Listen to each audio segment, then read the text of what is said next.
Feature Friday. The freshest. SB19 has been going on tour in the USA and has been causing a lot of wonderful wonderful videos all across the country, and they just performed Mapa at the Bus USA. The Wish Boost. The Wish Go Bus. on, let's press play. Mapa, man, one of my favorite songs from the lads. Yeah, good on them. Let's play. I'm excited. I'm excited. I can let you review this song 70,000 times. Cafe 86. Ube nerds. What? I like that. I like ube. Ube tastes nice. Yeah, this is USA, right, as well. Yeah. Oh, there's a lot of people. Oh, damn.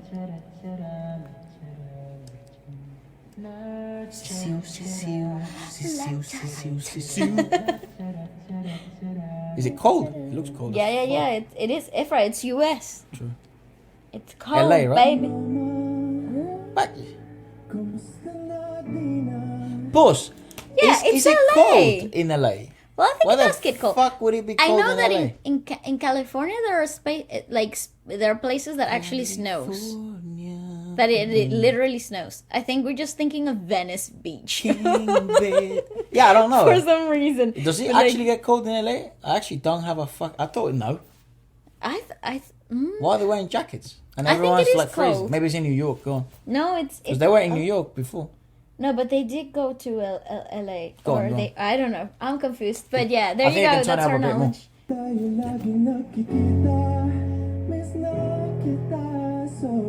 Okay, giving me extra flair. 7-5.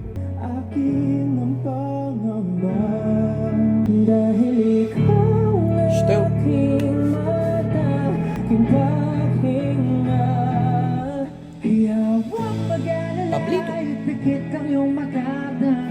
That's actually such a clever take. Like not because they would have to adjust or anything, but because you know how that the Pablo's line starts with a W and then like that actually it starts in a lower range and then it belts right off the bat, like it does like a whole octave jump.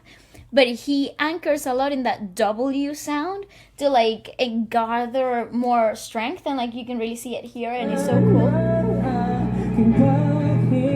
Just look at that, like wah.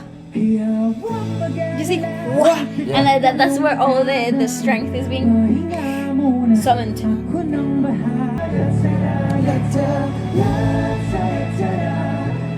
How does this man pull off the fucking purple hair, bro?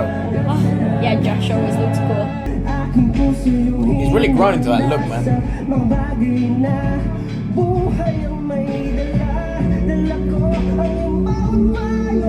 Oh, hello.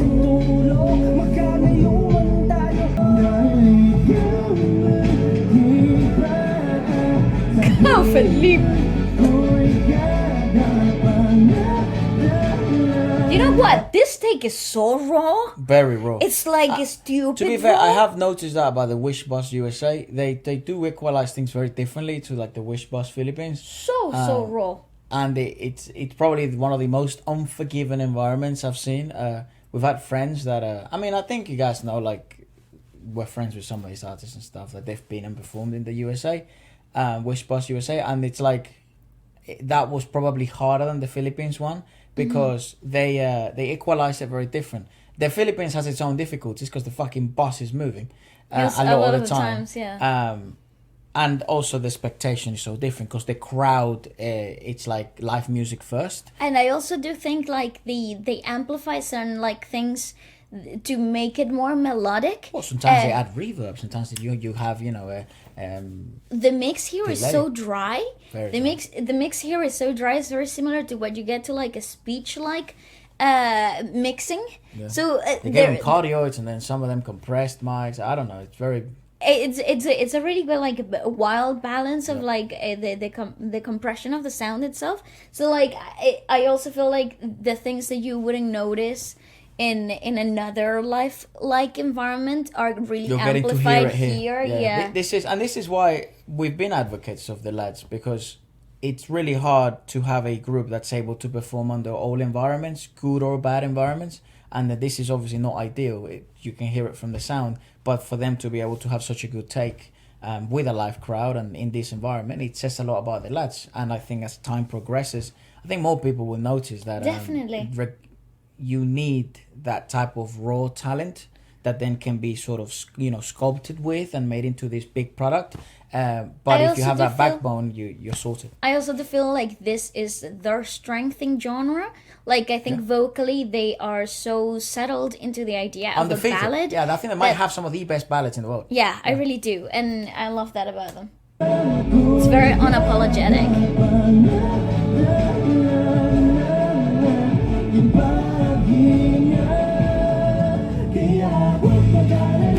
Still is so flawless though, like... It looks so different with black hair. No, I think it's the how it's styled. Yeah. Ooh, go Pablo!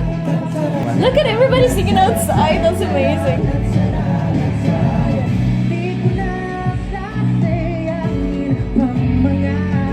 And you hear the mix there, so completely different to the people that have compressed mics. Oh, bro, this is like, very different. It makes me woo. This is outside of their control. Yeah? 100%.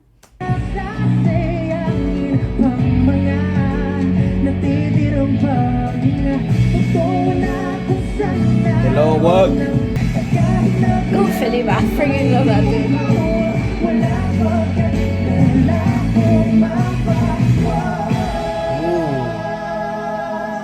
Still doing God's work. Holy fuck, dude.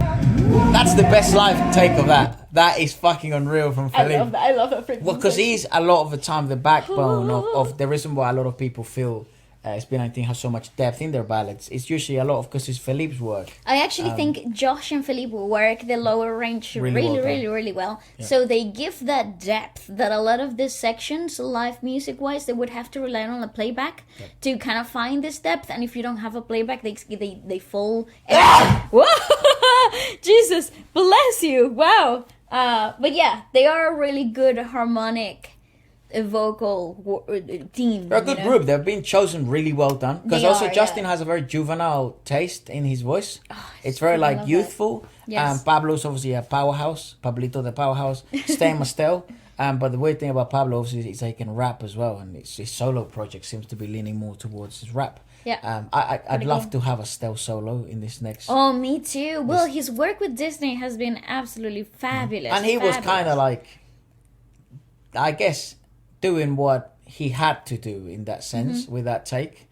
I would love to see him go free reign, no shackles, no directions, just him being the director for everything. I would love that too. Same as Justin and same as Josh. Josh is a really intriguing individual to me, so I'm intrigued in what versatile. He would choose to do. Yeah, where would he lean? But yeah, this is probably the best take of that for Philip. I do also think that Justin would do amazing pop by himself. Probably could, yeah. He has that youthful thing that I think like, does really well in the charts. Yeah, he would do so well. He shined a lot in Where You At, and that kind of proves our point. Yeah. This part.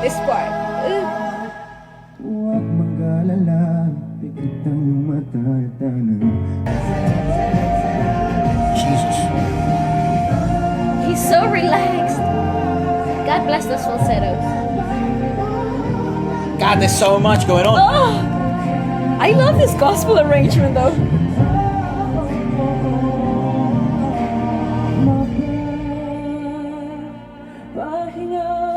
There we go. You know what? I freaking this might love be my this favorite arrangement, yeah.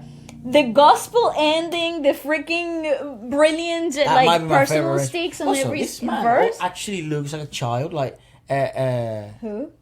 Justin, like he actually looks like a happy kid. Yay! What a genuine smile! Like on TV. I freaking love these guys. They're awesome. They're awesome, and I'm so happy they've gotten the opportunity to break through the global aspect of it all. It's so cool. It's the beginning, and I think the funny thing with SB19 is gonna be that I think their best work is yet to come. I agree. The more years progress, the more the time progresses, the more time they get under the spotlight and in this environment with new crowds, making new fans, making new listeners. I think we're yet to see them peak. Genuinely, yeah. I do think so. Every too. time you watch them, and every time you see them with a comeback, they're a growth. fairly new group. Maybe 3 years at this point, 2 years. And I think that the growth has been so drastic, so quick, so fast. It's really exciting to see what's going to happen in the next few years. And it's something unprecedented in the Philippines. So it's good. It's a learning curve, and I hope with SB19, other doors have opened already. But I think with them, they can genuinely be the pioneer to making good P-pop music that gets heard worldwide. I agree so too. Let us know what you guys think. Adios. See you.